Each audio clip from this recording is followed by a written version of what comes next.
My Michelle Live podcast. My Michelle Live. My Michelle Live. Sports timeout. The fans, the field, the faith, the fun. Here's Michelle. Yes, I am. Hey, sports fans, and maybe yet to be sports fans, and those of you who are curious, we are here, My Michelle Live, and today we're going to be taking on the sports stories of the week. Ladies and gentlemen, get ready for it. It is time for sports. Let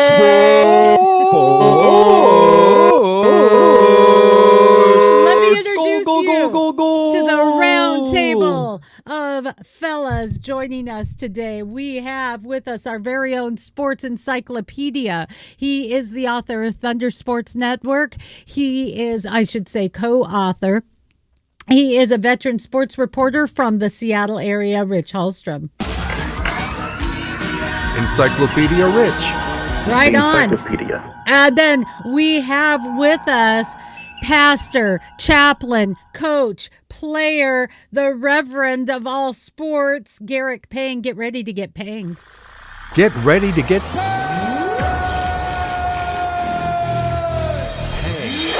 Woo! And we have with us Joshua McMillan, the Wookiee of the Year. Wookiee of the Year, Josh McMillan.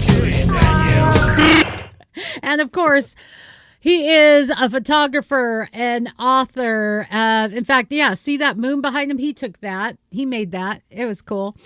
He's the author of, where's my book? It's right here. I got to grab it, guys, because it's a real good one. Here we are. There we go. Breaking Yesterday. Yesterday. Woo. Pick it up. Sci-fi at its best. Brent R. Author, Baker. photographer, Brent R. Baker. And of course, I am your team leader, Michelle Mendoza. Don't stand too close. She may put out your eye with a gleam of her smile. Here's Michelle. Yes, I am. All right, guys, as we sports it up today, welcome to all of you, and welcome to the weekend. This is kind of like how we herald the weekend, isn't it? With a little bit of sports. Great way to get the weekend off. It wouldn't be the weekend without sports. It's right. It wouldn't be. But I'm gonna go big here. Hey, a year ago we weren't having weekends because we weren't having sports. That's right. We weren't having anything. It was got just that, yeah. one long, extended, boring weekend. And now we've got so much to talk about, including something else that was put off from 2020, and that is the Olympics. The Summer Olympics are going to begin, if I am right, Friday, July 23rd. So we're a little over a month away. If they still have volunteers. Yeah, if they still have people that are going to help. There's a lot going on with the Olympics. People still concerned about COVID. Nearly 10,000 volunteers dropped out of the Tokyo Olympics. I mean, this is recent stuff, guys. So, what are the Olympics are going to look like this year? And is it really well worth it, Josh?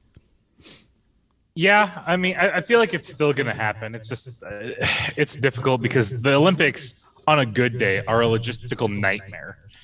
Getting all these people from all over the world together, getting them all put up, getting all the fans from everywhere together. I mean, it's difficult, but they're going to find a way to do it. It's already been delayed. People are going to want to get this done. I mean, look, even here in Washington, we're set to fully open up in June. So I think that a lot of the fear is starting to go away. People are kind of getting over it. I mean, even people that have been very extra about the whole scenario are kind of like, oh my gosh, I can't wait to see people's faces again. I think we're over it. We're past it in a lot of senses, and there is some fear lingering. But I think by the time we get there, we're going to find people that are going to want to work on it.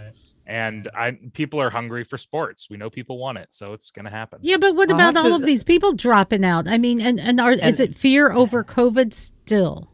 It is, Michelle, because and I can speak from the perspective of the Asian community, and I am a part of the Asian community, but I don't class myself kind of in that same light. And many of my Asian friends and people that I know are still highly afraid. As a culture, they tend to be very cautious the Asian community. No, they were wearing masks before they were cool. You guys were all over the mask before they were And cool. still wearing them now that they're uncool again. Yeah. I have to tell you something really cool, though. I did go and pick up our newest family member last weekend in. Oh yeah, in share Eastern the baby. Washington. Okay, he's sleeping, but I'm gonna wake him up. There he goes. The show has officially gone to the dogs. Oh my. That's just ridiculous. cutest- You cannot just listen to this. You cannot just read the transcript. You have to see this fluffy mess of adorable cuteness. It's ridiculous. What's his name? His name is Cloud. He looks is like my 12-year-old son saved money for almost a year in order to get this dog. He mowed lawns, he cut trees, he did all this stuff. But anyhow, my point is that I went to Eastern Washington and over to Idaho to pick up this dog, and it was amazing. People weren't wearing masks, and I could see faces and smiles. And I will tell you, it was so refreshing, and it was just like, oh my goodness, it gave me some sense of hope, like the world might return to normal. And this in the wake of Fauci's emails that were released. And one of the things that he mentioned in his emails, store-bought masks aren't going to stop the virus. The virus gets through it. And yet, here we are. We've all been wearing masks. People freak out over masks. There's Karen mask shamers. And we're competing in sports much of the time with masks. You see people out there in masks playing in the fields, and it's really crazy. I don't know how people do it. I cannot walk through a store without going, I need air. I don't know if I'm just a wimp or what. And now we have, as you said, the Asian community and the Asian countries still a fear of COVID. And I'm not going to diss anyone if they have a legitimate fear, Brent, but how is this going to affect the Olympics with all these people from different places coming together? If you're worried about a pandemic, that is scary. I'm not gonna lie. Not only that, but you were talking about the different cultural responses to this, and like Garrick was saying how, or even you said that many of the Asian communities, other Asian countries are wearing, we're already in the habit of wearing masks at different times. Yeah, and then you've got Texans totally showing up us. to the Olympics going, come on, what's up, man? I mean, we have different, not only people coming from all over the world to this place, but you're going to have all of these different sensibilities mixed together too. And so it'll be really interesting to see how it plays out, obviously in competition, but more so is like, what are the dynamics in the Olympic villages are going to be like? And what are we going to hear about the different athletes' experiences there as you have different people from different Olympic teams mixing together? Because I know Olympic Village often turns into a big social club in many ways, healthy and unhealthy. And what that's going to look like this time is going to be, from a distance, will be really fascinating to see. I think some of the athletes may choose not to come. I think others, you will see how considerate they are of other cultures and how they view it when they come in, and others are probably just going to go their own way. But I predict that there's going to be some waves in that regard that might be, we're hearing about more than the actual competitions. This won't be the typical Olympics, Rich. Definitely won't be the typical Olympics. Right now, Japan has only 2 or 3% of their population vaccinated against COVID-19. 80% of the athletes are said to going to be vaccinated by the time the Olympics roll around. These 10,000 volunteers won't only affect the Olympics. That also affects the Paralympics, because the same group of volunteers work at both events. To give you a good estimate of what happens here, volunteers make events like this run. For example, in 2000 in Sydney, they had 40,000 volunteers at a cost of $60 million. So helping the volunteers be part of this event, they really make this event go. So I think there's going to be a little strain on on the volunteers that remain.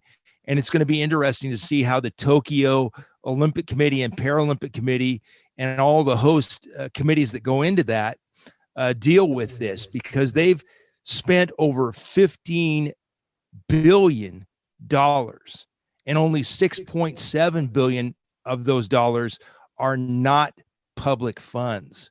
So a lot is riding on this right now for the Tokyo 2020 Olympics. So it's going to be an interesting puzzle. Yeah, that's a lot of money to spend on this. I mean, it's just a lot of money, but it is the Olympics. But in the midst of the Olympics, I did want to mention just a couple of crazy stories. And one of these is an Olympic story. Another is out of the Olympics, but both dealing with anti-doping violations.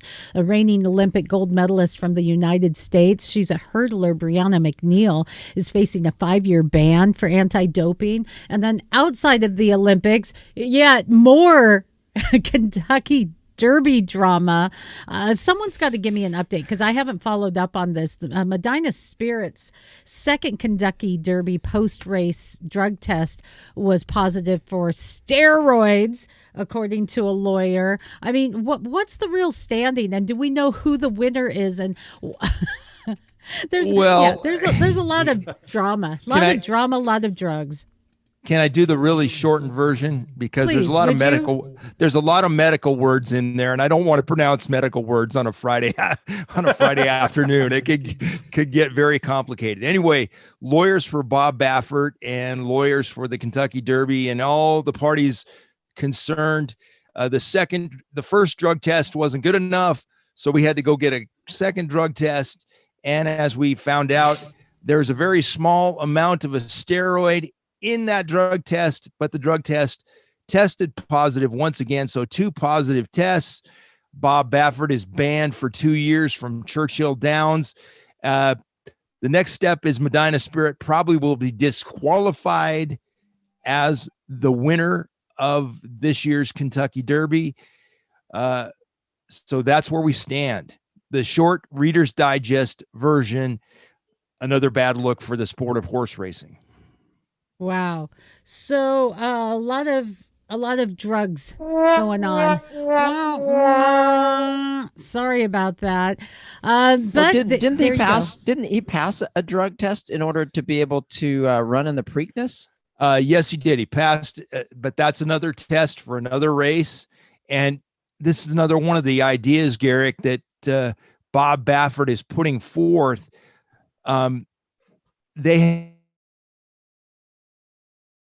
Was UC Davis lab who tested specifically for the steroid, but Bob Baffert's contention and his lawyer's contention is that the steroid was part of an ointment that was inadvertently used for a skin rash. So let me give you the simple version of this.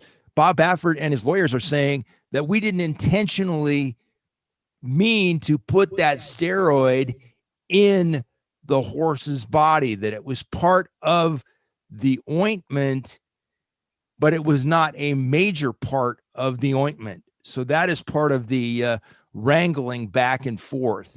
Once again, I am not a doctor and I don't play one on TV or the radio, but that's all I can do for you right now. Well, there's also the story about the stable boy peeing in the horse's hay too. That was fun. My gosh! Well, that was round. That was round one. Yes, yes, sir. No, but that was one of the conspiracy theories. Conspiracy theories, yes. Hey, Brent, I got a question. Because all those stable boys are always loading up on steroids. I've got a question for you. If you write another science fiction book, is that going to be a storyline in there? You're going to borrow from that storyline? Oh, I'll have to think about that. That's pretty good. I think Josh needs to weigh in on this. I don't know, man. Come on, Wookie, where are you?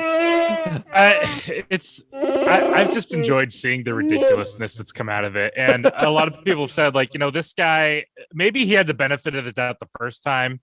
And maybe even the second time, people were like, okay, maybe that could have happened. But at this point, he's so deep in this that you're like, all right, now Can we stop the pretense? I feel like it's over. It's done. You did this. You're trying to come up with excuses for it. No one believes you after the fourth and fifth time that you've gone through this. So yeah, it's ridiculous. Well, there we are. It is ridiculous. Something else that I think is ridiculous, I want to go over to tennis, is that Naomi Osaka has now withdrawn from the French Open. If you remember last week, we were talking about how she was maybe going to get consideration for these press conferences because they ask hard questions and it's distracting to me and I don't like it, and it was kind of snowflakey. I'm sorry if you disagree, but I think it's kind of snowflakey. So now she's just like, this is too much, I'm done. Interesting story. Well, I don't know too much of her background or her story, but I mean, I think it's good that she actually pulled out, in the sense that if this was really too much stress for her, then probably she has no business being there. I shouldn't be quite so strong in terms of... Yes, you should. Stop it. Gosh, we're placating to snowflakes. Yes, if you can't take it, don't play. This is for the big people. Right, you don't like it. I'm glad you're talented, but go teach. Like toddlers how to play tennis. Invest in the next generation. Do something rewarding for you. I'm not going to placate and say I'm sorry anymore. Look, if it's too much, don't do it. There you go. No, I think I'm you're right. sassy today. Well, I think it's kind of like what we were talking about last week a bit. It's like, okay, so granted, the media is known to misbehave, and granted, being in these press conferences can be difficult, but you are a high-level professional athlete, and stress in stressful situations are things that you have to learn to adapt to and deal with just in the process of playing. You're sitting out there for 4 hours and it's 90 degrees, and you got, when pre-COVID area anyway, you had 15,000 people trying to be quiet while you're playing and not always succeeding, which is that bothers me too. You can't put up with a little noise, but anyway, enough with tennis snowflake commentary. But anyway, I do think that I do think that if the press conference is that difficult, that withdrawing is a good decision. I mean, and I am not going to mock her for mental health issues, because that is something serious that needs to be taken care of. Yeah. Very serious. And so the two to me can't go together. That's a good question. You're playing as a professional athlete on the big stage and then disappear.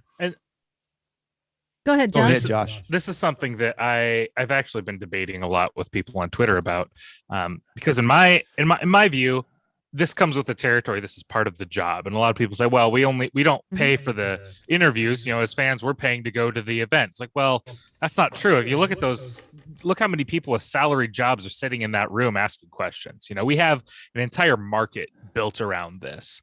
And yeah, I agree. If she has mental health issues that this is not contributing to, she should step away. And, maybe there's a conversation to be had of do we actually need to have this kind of society and marketplace of reporters who are hanging on every word and asking every question about every detail in lives, when players more than ever can interact directly. And maybe there's conversations to be had about that. But for now, this is part of the job. This is where a lot of the money comes from. It comes from the sponsorship deals, which come because you have exposure, which come because people see you in those interviews wearing your Under Armour or your Nike or whatever it may be. I may not like having a one-on-one meeting with my boss every other week or something like that. Or I might not like having to get on meetings with customers. Having to talk to execs, I might not like that. Maybe that's bad for my mental health, but it's expected of me in my job. And I can't do my job without doing that. And these people are making a lot more money than me to do that. So if you have mental health problems, I feel for you, but at the same time, I'm not going to say that, well, yeah, you just don't have to do that. You can make the conversation, say, hey, I think we don't need to do this anymore, that maybe we should change the way we do things. But I'm not going to say that, like, it's fine. Just skirt the expectations. If you want to fight that battle, fight that battle. but don't tell me that it's not part of the job right now, not something that is expected of you right now as your job, just like it's expected of me to do plenty of things in my job I might not like. The Wookiee has spoken. Michelle, what's happening here is two issues are combining into one, and we need to separate both issues and discuss them separately. Mental health issues is different from doing press conferences. Like Josh said, it's part of your job as a professional athlete, because you don't mind those press conferences when you're promoting your book that you want to sell lots of copies of, or you don't mind doing interviews for the Sports Timeout podcast if you want to sell your book or your autobiography or whatever it is. So you can't pick and choose. What press events you want to do. Unless but you're second of all, Naomi Osaka is worth $55.2 million. So I think that she can be a responsible adult, and she can get the professional help that she needs, which is the right thing to do. So her pulling out was the right thing to do in order to get those things taken care of from a mental health perspective. But so are we really dealing with a mental health issue here? I think that she definitely she definitely has a mental definitely has a mental health issue as far as stress, and she said she was dealing with depression, but I think that her connecting that to a press conference is a little bit far-fetched. Okay, maybe it is, but see, well, I guess what I'm asking here is, has there been a documented mental health issue, or are we talking about the mental health issue of I'm a Gen Zer and I don't like anything that stresses me out? I mean, come on, we see it all over the media, or we see it all over social media. You know, well, you said something I don't like. I can't stand this negativity. This negativity is just wrong. And I don't like it. I'm not going to put that on her. That's how Yeah. she's going to, I don't know her situation. Well, that's what It might all be I'm mental asking. health, First of but all, I think that- Josh, all I'm asking, first of all, do we know that now? And if we know that, you are darn right. It's a different issue, and mental health issues should be addressed separately. Josh, and go that's ahead. one of the big things here is people are, like Rich said, confusing all of these issues together. Even when I was talking to people about Twitter, I was saying exactly what I said now, and they're like, "Oh, so you're saying that you think that women should have to answer ridiculous questions like this?" It's like, no, I never said that. The press should be held to their own standard. Just because. Yeah, maybe. But you know what? People ask tough and weird questions all the time. Yeah, women should be asked those ridiculous questions, and we should say, yeah, I'm not answering that. You're an idiot. That's fine. That's fine to say. We're not snowflakes. Women shouldn't have to be pandered to. I'm the girl on this panel, and I'm going to speak up for women. Ask me stupid questions, and I'll tell you, you're asking a stupid question. Next. Come on, but that's boom. it, though. It's confusing the issue. Just because I think that people should have to answer questions. I said all world-class athletes when I was talking about it. I'm not talking about just women or just Osaka. I'm talking about all athletes. This is their job for almost every major athlete.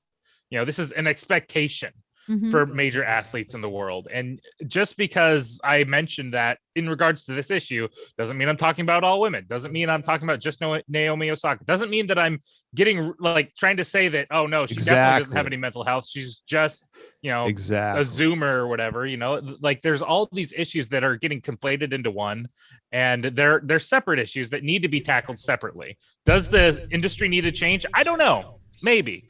Does mental health need to be? But again, these are separate issues. Yes, they are. We cannot tackle together cohesively. And that's why when we can't focus in on those, if there is a mental health issue, we need to think about accommodations. We need to think of how we can help people do their job. Or if you can't do your job, if I have a mental health or a physical ailment, Rich, you're in a wheelchair most of the time. There are some jobs that you cannot physically do. You are correct, ma'am. So, based on that, are you lodging complaints? Are you suing? No. Are there jobs that you can do and do really well? Heck yes. Are there sometimes not enough accommodations for the jobs that you can do for wheelchair access? Yeah, we were at an XFL game, and I'm pushing Rich across the wet grass going, okay, come on, people. Well, let me talk about that for a second, because I've actually been to the Paralympics as a reporter, and there were some serious accommodation issues and accessibility issues at the Paralympics in Greece in 2004. Yeah, because most of the world isn't handling this very capably. In a lot of areas of the world, I would have to crawl on the ground to get somewhere. Literally, it's not okay, and that's not okay. Literally, and see, there are different ways in different cultures of looking at people with disabilities, and I don't want to get far afield of our topic here, but in a lot of countries, some people with disabilities are looked at as, if we want to look at it from a spiritual perspective, demon possessed, or there is hidden sin in their lives, so on and so forth. Second-class citizens. Very, very unbiblical ideas. Oh yeah, but then when it comes to accommodations, this is we're kind of talking off specific sports, but I think this is really important. A story that comes out of Ohio was a high school football coach. Wow. Coaches, they were fired. They were fired after a player said he was forced to eat pork. So basically what happened, this kid had kind of a shoulder, didn't feel real well. So he sat out of multiple voluntary practices. So as kind of a punishment, he was forced to sit in the middle of, imagine a gymnasium. And so he's sitting in the very middle of the court, and he was forced to eat an entire pizza. Well, he happens to be a member and his family of the Hebrew Israelite religious faith, and they don't eat pork. So this pepperoni pizza, not okay. He picked off all of the pepperoni, but there's still residue there. Now the coach has said, hey, we offered the team chicken nuggets instead of pepperoni, but the player chose to take off the pepperoni and eat the pizza. Now all of those coaches are fired. The family's going to sue. But is that an example of not being able to, I don't know, swing with the times and accommodate people for realistic, I'm talking realistic accommodations? Anyone? Well, it shows everyone, not anyone, everyone. Let's get Brent real quick. Let's get Brent real quick. Go ahead, Brent. As someone who's coached high school kids, there's this all kinds of wrong that comes out of that for me. First of all, voluntary workouts. So where's the voluntary part of that? If there is a kid that's being singled out and placed in the center of a gym and basically being hazed.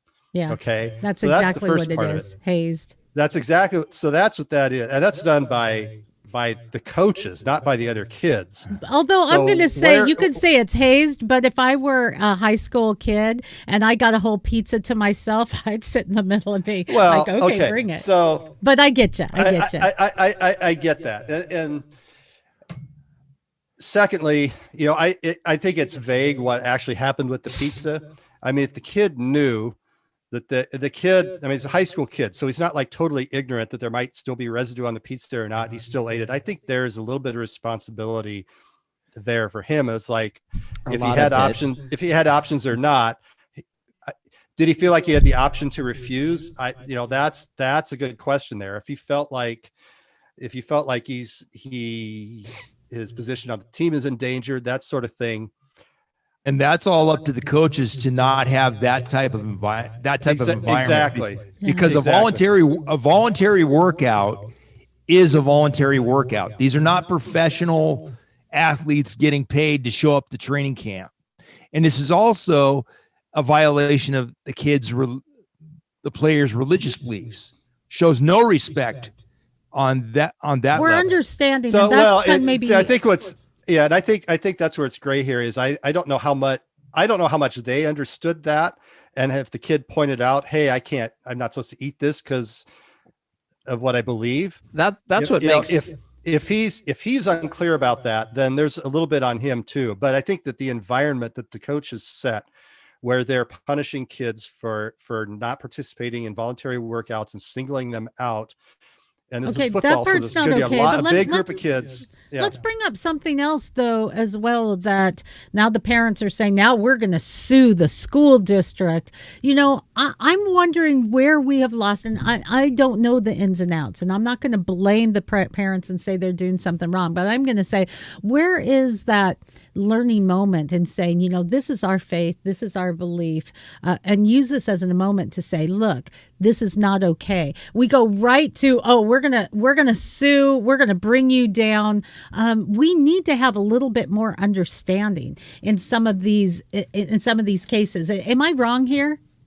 I think you're asking a good question. Yeah, I'd like to know what the conversations were that led up to this. I mean, was that their initial knee-jerk response was like they're immediately going to turn around and sue because this happened? Or was there a process that was gone through and they've just gotten to a point where they don't feel like they've been heard? And I can't imagine that if everyone's already been fired. I mean, fired. You know, there's a lot of facts missing that we don't know about. But I would say, go ahead. Well, I agree with you both, Brent and Michelle. I mean, absolutely. And Rich, when you were talking about these volunteer practices, so that's one level. But when it comes to, it sounds like from what you read, Michelle, that he was given the option of having chicken nuggets and he chose pizza. And so if he chose pizza, and even though there may have been residue on there, he would know that, or he should know that. And so for the parents to come in after the fact when your child, and granted, he's not 18 yet, so he's not an adult, but this morphs over to a whole nother topic that I don't want to go too far down this other rabbit trail. But in terms of schools vaccinating kids who, you know, if you're 13 years old without parents' consent and those types of things. I mean, so there are implications on what can be done and what children have control over. Yeah, or feel they have control over. Moving along to another story that has to do with sensitivity and growing in sports and in life. And this one is humongous, people. This is huge. The NFL is going to stop what they call race norming. And they're going to be looking at a bunch of claims in the billion-dollar concession range. Here's what's going on. There's been more than 2,000 NFL former players that have retired that have filed dementia claims based on, I'm getting my head knocked, a little too much. Fewer than 600 have received awards. The claims were subject to what's called race norming. What is race norming? This is huge. Turn up your computers. This is crazy. It's a practice that assumes Black claimants start with lower cognitive functions than white and other non-Blacks, which makes it harder for them to qualify for a payout. This is based on old laws, old school stuff. When racial not that old school. issues, It's like 1990s. Yeah, like Margaret Sanger, Planned not that old. Parenthood, It's not that old, sterilization. Well, it isn't, but based on where we're at today, we have Margaret Sanger and Planned Parenthood and let's sterilize everyone and abort and get rid of all the Blacks, and they're an inferior race. Crazy, because we're all the same race. It's called human, but nonetheless, this is nuts. Josh, you've been quiet for a second. Stop it. do. Wookie, where are you? He's Josh? muted. There we go. Can you hear me now? Yeah, we can hear you now. All right. We knocked him out with our diatribe. It's easier to be quiet when you're muted.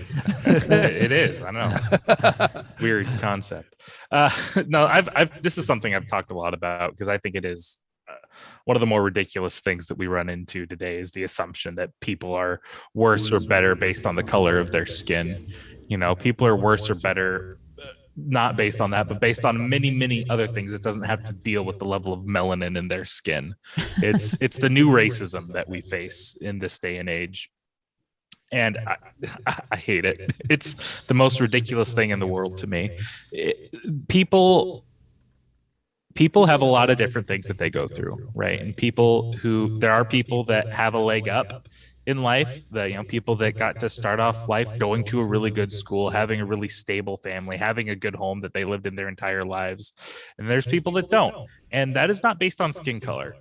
Okay, maybe it affects one skin color more than others, but the skin color is not the determining factor there. Mm-hmm. It's everything else that they're going through that is the determining factor there, whether or not they had a father that stayed around, or if their father left and never came back, went to the store for scratchies and milk or whatever the story is for a lot of people out there. Those are the factors that affect them. And again, not the color of their skin.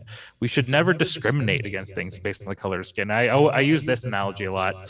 If you are needing open heart surgery, do you care what the person looks like, or do you care that they're the best at what they do? You shouldn't care what what color their skin is, what their eyes look like, if they're blue or brown or whatever. You shouldn't care because you care that they are the best. Once you open up the patient, you're not going to be able to tell either. Exactly. Whoever's laying on the table, the heart looks the same. I mean, maybe it looks a little different if you have a disease or something, but we're all humans, right? And what we see on the outside is nothing, in the grand scheme of things. This race norming policy should have never been followed by the NFL for even 1 second. No, and I think it came down to what they could get away with.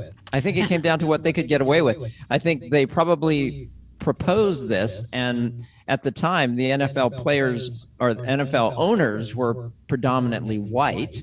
And so they were trying to avoid paying out on some of these lawsuits. And so they were able to get this somehow in a crazy way accepted. And so you're going to take what you can get, but it's going to come back to bite them.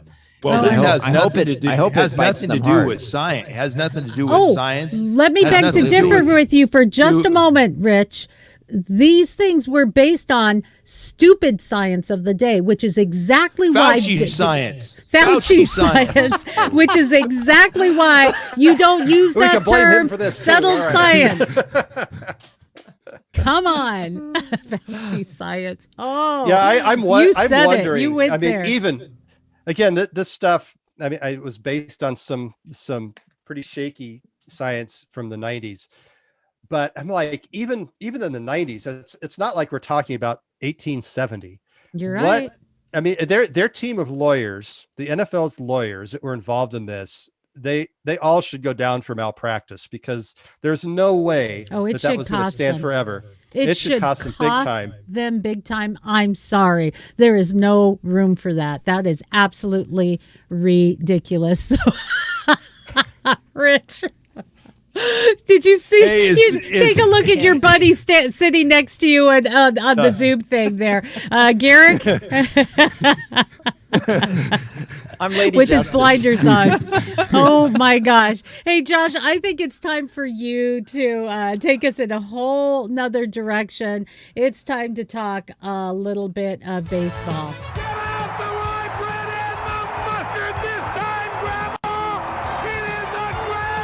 That's right. My, oh my. Love me my baseball. And you know what? The Mariners have really come back to form. They had that 6-game skid where we were all like, all right, well, here it is. This is where we were dealing with it. But, hey, lots of injuries. It seems like every other year the Mariners have this injury bug that just devastates us. But here we are. We're come back. We've had some good wins, and we see the bats really starting to come around. One that I'm particularly excited about is J.P. Crawford. One, because I love the way the guy plays the game. I love the energy that he brings every time he hits the field. And seeing his bat come around is really what I've been hoping for. You know, I know that there's a lot of really good shortstops hitting the free agent market after this year, and a lot of people would like us to go after one of them. But I keep saying, like, you know, as JP Crawford's a young guy, just recently he hit that 1,000th at bat mark, and he's really started to hit since then. And he has Gold Glove defense. He has the ability to be an everyday shortstop for you defensively, and now we're seeing that offensively. So I'm really excited to see that come around. One thing, gosh, and I love Shannon Drayer mentioned this in one of the post-game conferences. People were booing Jared Kelenic out there. Mariners fans were booing Jared Kelenic. He has not hit well since he came up, but you know what? He is a young player. And just because you put unrealistic expectations on a young player coming up for the first time into the big leagues does not mean that that is something that you should boo. Not in our home park. It's ridiculous. I'm sure that's going to help him hit better too, right? Yeah, know, right. That's been one of the. I've said Just this grip a that bunch bat of times this year tighter too. Just grip that bat tighter. Been What? very Press out. What the heck Very is wrong with frustrated. people like that, though? I mean, you know, I don't get that. I don't COVID get brain. that. Yeah. Yeah. I don't Yeah. know. No, it's past Mariner ownership brain. Yeah, true. True. No, and It goes again, to Dustin Ackley. patience with this team. I know that it's been 20 years since they did something exciting. Trust me, I know, but that doesn't mean that they've been rebuilding for 20 years. People are Right. getting tired of the rebuilds. Like, it's been going on for 20. No, it hasn't. Jerry DiPoto hasn't been here that long. He came in, he inherited a system and a team that was, frankly, not very good. From Jack previous. Zarenzik was a fool. He really did. Tell us how you really feel, team, Rich. in this organization. What happened to a Jack we trust? Yeah, there Jack you we do go. not trust. Yeah, yeah, Jack yeah. we do not trust. He again did a number on this organization and this farm system, which has now They gone had no under Jerry farm DiPoto. system, Josh. Well, like, exactly. Under Jerry DiPoto, this has gone from one of the worst farm systems in the league to a top 5 farm system in the And league. I'm going to give you guys who are listening across the world and the country a little insight into, you know, Josh has a passion, obviously, for the Seattle Mariners. But, you know, for us up here, we go to a game not expecting that they're going to win it. So when they do, we're pleasantly surprised. Well, and they it had a hasn't 5-2 been a bad year. Hasn't been They a bad had a year. 5-2 homestand, Michelle. We got to give it to them. And then last night they go on first game of a 10-game road trip, Josh, and they do well against the Los Angeles Angels of Anaheim. Win Well- 6-2. Looks like a great team effort. I was Yeah, there maybe Saturday. coming back. They won over Texas, so that was kind of cool. Nick Castellanos was saying that he doesn't care about the cheating epidemic and doesn't have much faith in the crackdown. You know, we were talking about drugging. We were talking about the Olympics, the horse racing cheating, and you know, there's cheating in baseball. You know, gosh, when you make it big business, when you make it your all, you're willing to do anything, and the ends justifies the means. And Unfortunately. and that does steal away from America's game, even though we've debated whether baseball is really America's game anymore. Oh, Or let's not. let's not do that this week, Michelle. Let's not do that this week. Let's go to soccer. I want to go to soccer. I may be the only one in the group here. Did anyone else watch the U.S. men's national team over Honduras? Hello? Anyone? Crickets. Yeah, where's the cricket sound effects? We need the crickets. There Hey, you we go. haven't talked about cricket yet. Cricket. We haven't talked about cricket. Well, they did have a 1-0 win in the last minute of the game. There was a late header goal from substitute Jordan. Now, help me say his name. Sabachu? Is that how you say his name?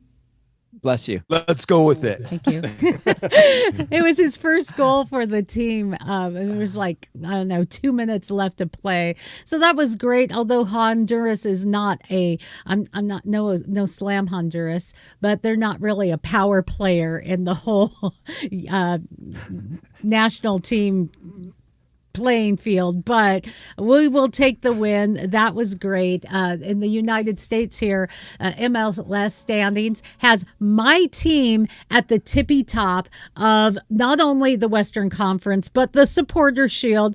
Thank you very much. That happens to be the Seattle Sounders. Let's get the Seattle Sounders hat. Let's just do that because they deserve that. Thank you very much. Although their last couple games, I haven't been like overly impressed. I'm pretty stoked that my team's up there. Well, you have to give it. I'll just take it the other way, Michelle. You have to give it to Austin FC to come into Lumen Field against the Sounders, the best organization in the league, and come out with a tie. You're an expansion team. It just shows the improvement overall of Major League Soccer, and that's what Major League Soccer needs is continuous improvement on all fronts. Yeah, indeed. So that's been pretty nice. I know, is it New England that's chasing our heels there, but Seattle Sounders, that's pretty good. Pretty good. I enjoyed seeing Freddie Montero start the game on Sunday, and he always has such a great work rate and gets back on defense as well as scoring those goals, which I think maybe that he should have had that goal. It looked to me like it went off the defender, therefore invalidating the offsides call. But honestly, but they had video review. I don't know. So. Yeah, they do. But Hey, can I ask a general soccer question here? Sure. Yeah, let's do it. So, I mean, I love my soccer, but I'm not into it quite the way Michelle and Garrick are. But how do you measure and define work rate? Because I've seen that as a stat, but I kind of get what it might mean. But how is that quantified? Well, measuring and defining it, I think is. I'm not quite sure how they do that, but you can definitely see it on the pitch. The players who are, players like Ladero and Jordan Morris, when they are forward, well, Ladero's not a forward, but someone like Jordan Morris who's a forward, and then you see him in the box defending, chasing someone all the way down, all the way to the back. I mean, it's that type of thing. You had probably our best examples of work rate were Ozzy Alonso, and it was great for Christian Roldan to be able to play under him, because I see a lot of Ozzy in Christian, and Christian's a great player in his own right, but having played under him, I think it had a great effect and impact on his ability and the way that he plays. Sebastian Letou was another. I'm also going to intervene here, and someone who's viewing us right now said that they measure miles or kilometers run. Okay, well, that makes sense. Okay. So there you go. Thank you. Also, if we're going to go to the peanut gallery, mentioning that Mexico, I believe it was versus Costa Rica, they scored 5-4 on PKs. Pretty amazing game that was. Soccer has been Soccer's been a really good thing for me, and you've mentioned it, Brent. Maybe Garrick and I pay attention to soccer a little more than anyone else on this roundtable, but it's been great for me as we've been coming alive. I noticed that MLS, they were wearing what Adidas put out as the prime blue jerseys made from recycled ocean plastic. Those were gorgeous, by the way. Home teams wore the blue ones. Stolen from the Miami Dolphins. Stolen from the Miami Dolphins. The away teams were wearing the white ones. Of Dolphins. Yeah. And this is Pride Month. MLS is releasing a jersey honoring the LGBTQ community. They were only worn before matches, interestingly enough. So it's funny because we complain here about, come on, keep the politics out of sports, but they are recycled plastic, take care of the oceans. We care, the lines really can be blurred, can't they? The lines are blurred, crossed, faded, slanted, any term that you want to use, Michelle, unfortunately. Everything's political. So. Well, I think these types of things are positive ways to engage. You guys have heard me enough just saying, let's keep politics out, or if you want to allow politics, then allow it all. None of this selective garbage of what happens to be. Yeah, that's going to happen on social acceptable. media too. And I don't know if you heard, I mean, again, here's another tangent, but like our embassy at, you know, where the Vatican City is, they're flying the pride flag. And I'm like, what? You know, and it's not that I have anything against the pride flag, but this is it's not designed to be a political statement. This is representing our nation. And President Trump had banned any political flags to be flown aside from the U.S. flag on any embassy. And I think that's how it should be. And so otherwise, we get into, well, my flag should be there and this flag should be there. And they've taken, I don't know if you know, the Christian flag. When I was in vacation Bible school as a little girl, you know, they'd have little vacation Bible schools for a week at differing churches, and they always had, you salute the Bible, you know, I pledge allegiance to the Bible, God's holy word, I will make it a lamp unto my feet, a light unto my path, hide his word in my heart. And you would salute the American flag, you'd salute the Christian flag. I pledge allegiance to the Christian flag and to the Savior to whose kingdom it stands. All of that, you know, they teach you all of that. Well, a lot of places are banning the Christian flag. I don't know, it's racist or, you know, it's disclusive. You know what? Fine. If you want to just wave the American flag because we're Americans, okay. But it goes to Garrick's point. We see it on social media. We see it in sports. Selective outrage and selective celebration. It is ridiculous. And why a lot of us have kind of lost the luster. I love football. I've told you guys, my daddy always taught me, football is life, Jesus is life, not necessarily in that order. And, you know, football has always been it for me. You know, I'm always watching, right? It has lost its luster in the NFL since all of the politics, all of the kneeling. I just got tired of it. And so, you know, while I'm excited to talk a little bit about football, and by the way, USFL is relaunching in 2022. And do not forget, Josh, you're excited about this. XFL is set to return in 2022 as well. And the XFL Brought to you by The Rock. Yeah. And there's the Christian flag.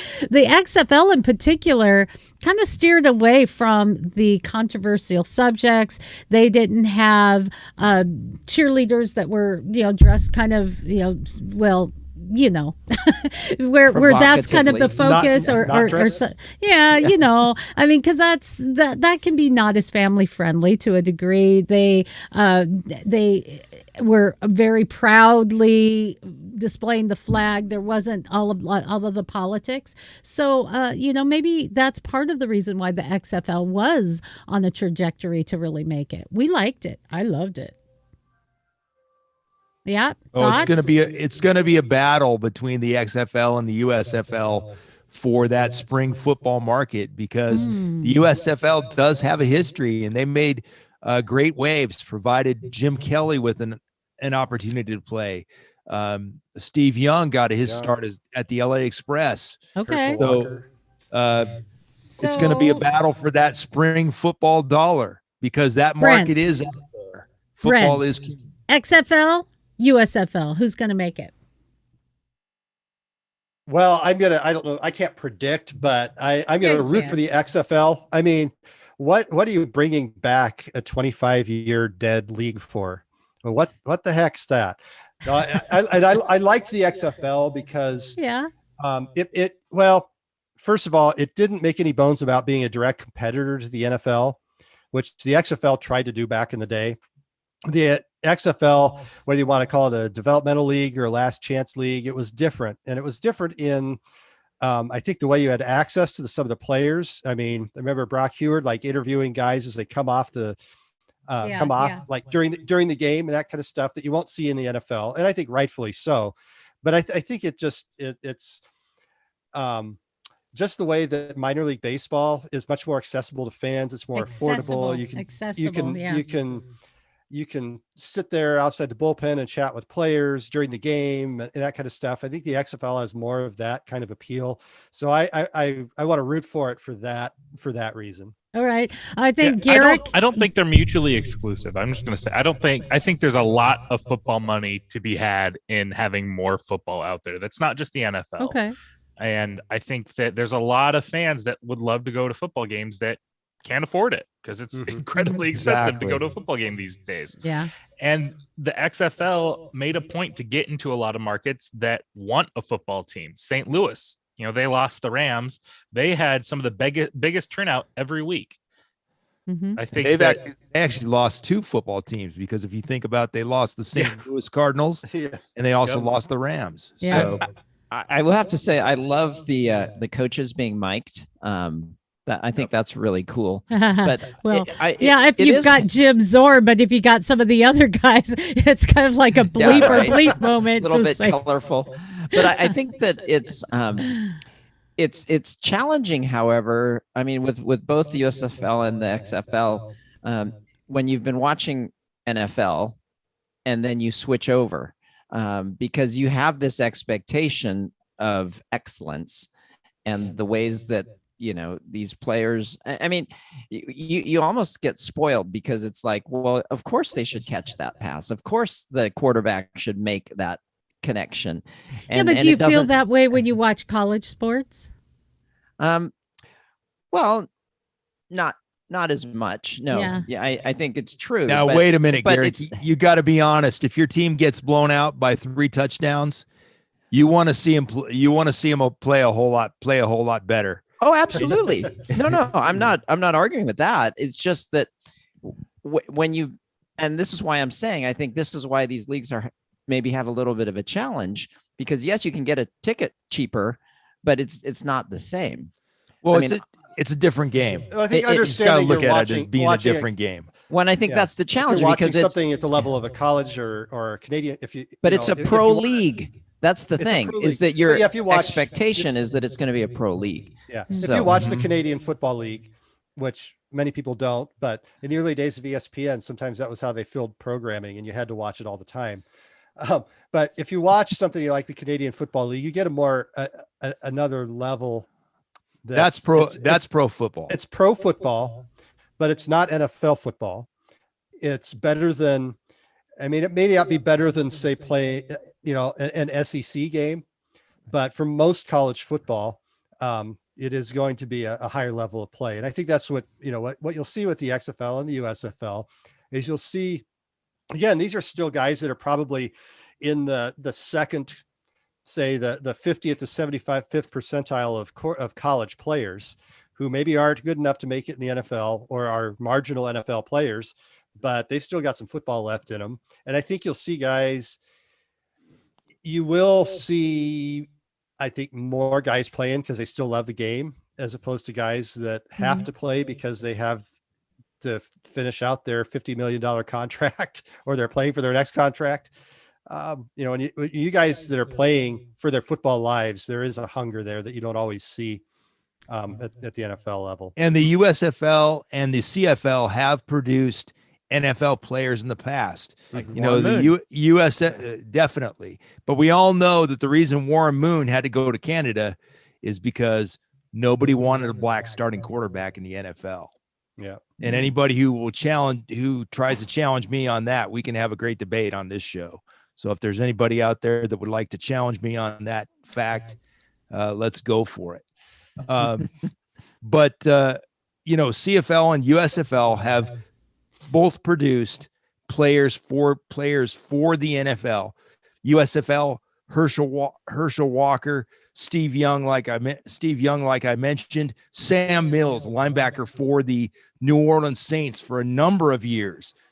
Jim Mora got his coaching start with the Philadelphia Stars and then transferred over to the New Orleans Saints and was the New Orleans Saints' first coach to ever take them to the playoffs. And he started in the USFL.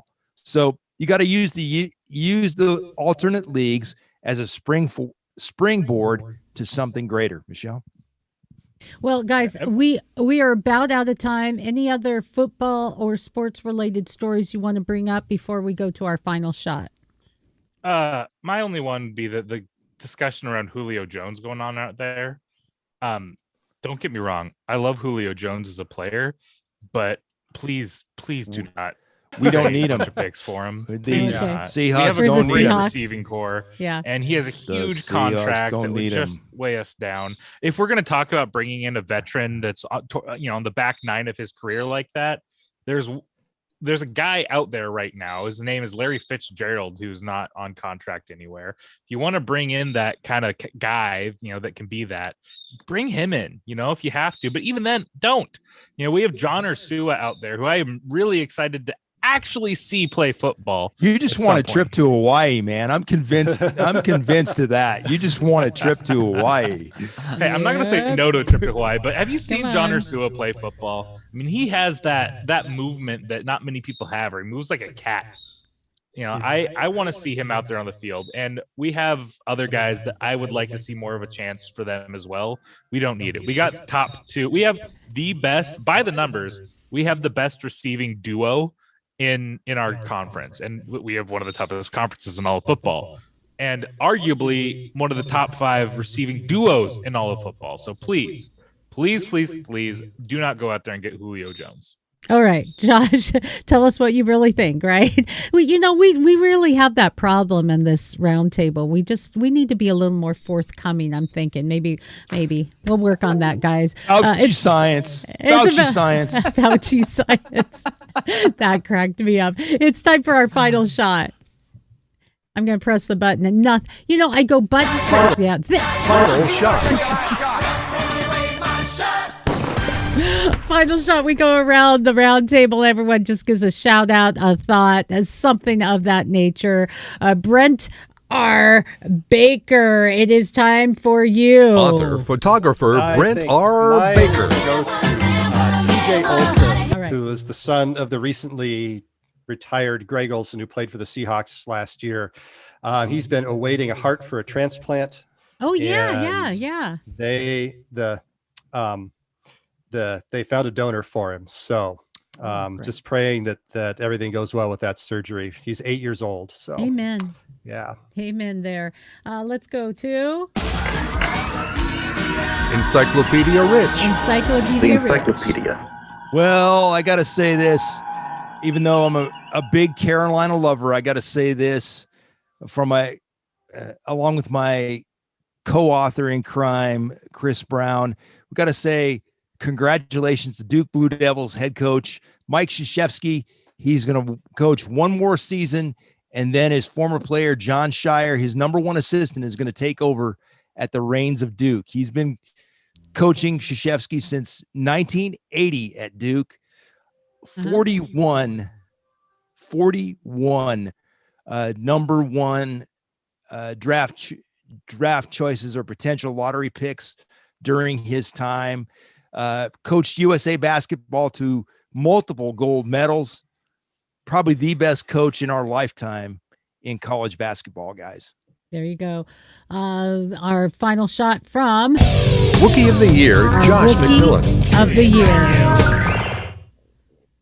Yeah, my final shot, I'm going to go back to baseball. Shout out to Taylor Trammell, Jake Fraley, two guys that have come back from being Jake Fraley from injury, Taylor Trammell being sent down back to AAA and coming back and showing that, you know what, we do deserve to be here. Taylor Trammell especially is one that, man, he's just a great guy. Every time you hear him speak, you want to root for the kid. So I'm glad he came up, hit a home run the other night, is playing well. Hope that he finds success here. And I hope that he finds a long-term home in Seattle because I love that guy. Okay. I'm going to give my final shot to Matt Stutzman. If you haven't heard of Matt Stutzman, well, pay more attention. He was born in Kentucky, and he was born without arms. He loved sports, so he played basketball using his feet, for crying out loud, but he figured, I can't make the big league. So he focused on archery. In London, in the Paralympics in 2012, Matt placed silver for the USA. And so I am rooting for Matt in the upcoming Summer Paralympics in Tokyo. The armless archer is going for the gold. And I am behind him all the way. So go Matt Stutzman. I'll be rooting for you. Yahoo. Let's go to Garrick Payne. Get ready to get That's much better. Yeah, I actually, I'm going to give it to the Mariners, the whole team, because now you guys all in the beginning of the season, you were all dissing on me because you were saying, oh, no, the Mariners aren't going to do that great this year because we don't have a bullpen. And our bullpen has struggled from time to time. And you didn't think that we're going to make the playoffs. I'm still thinking that we're going to make the playoffs. Whoa. Okay. Yep, I'm going out on a limb. There's a chance. 88 and 74. One in a million. Yeah. But anyway, I who knows about that? But I've just really enjoyed watching the Mariners because it once upon a time, and Seattle baseball fans will all know this. I mean, you could count on blowing leads. You could count on never wondering. Did someone just yawn? Yeah, I think that was maybe well timed. But that was the Mariners offense from 2 weeks ago. Yeah. Well, and that was the thing. But they've just bounced back, as you were saying, Rich, earlier, and it's just been fun to watch them. And I'm excited for the team, and especially, guys who have come back off of injury, like you mentioned, Josh, and Kyle Lewis, being one of those two. And it's just I've really enjoyed watching the Mariners this year. Well, I have enjoyed hanging out with you guys today. Always an absolute pleasure. If you are kind of new, well, check out our other podcasts and make sure you go to MyMichelleLive because we have some great products. There's a couple of guys here on our roundtable that have beards, so let's give a shout out to Real Bearded Men. Get lost in his forest. Citrus pine beard oil. From Real Bearded Men at MyMichelleLive.com. That's right. You get the best deal there at MyMichelleLive.com. So you can go like us, share us, wherever you're listening, even just give a little comment. Whatever you do, it really helps us to grow because My Michelle Live is more than just sharing news stories and talking. We like to get to the God story and share a deeper story, a deeper story of hope that the world really needs right now. It goes beyond politics. It goes beyond what side of the aisle you may sit on or what team you're rooting for. It goes to the bigger win, and that's the win that comes from knowing Jesus Christ is your Lord, your Savior, your hope, your salvation. It changes everything, and that's what we're really all about. So thank you for joining us today, and we will catch you next week when our roundtable will take on sports once again. Thanks, guys, for joining me today. Thank you, Thanks, Michelle. On time. I'm pressing the button. Nothing's happening. Keep talking amongst yourselves while Michelle figures out. There it is. Come on. It's time for the weekend. I'm just saying. Hey, if we can get the week, More SciTech talk at MyMichelleLive.com.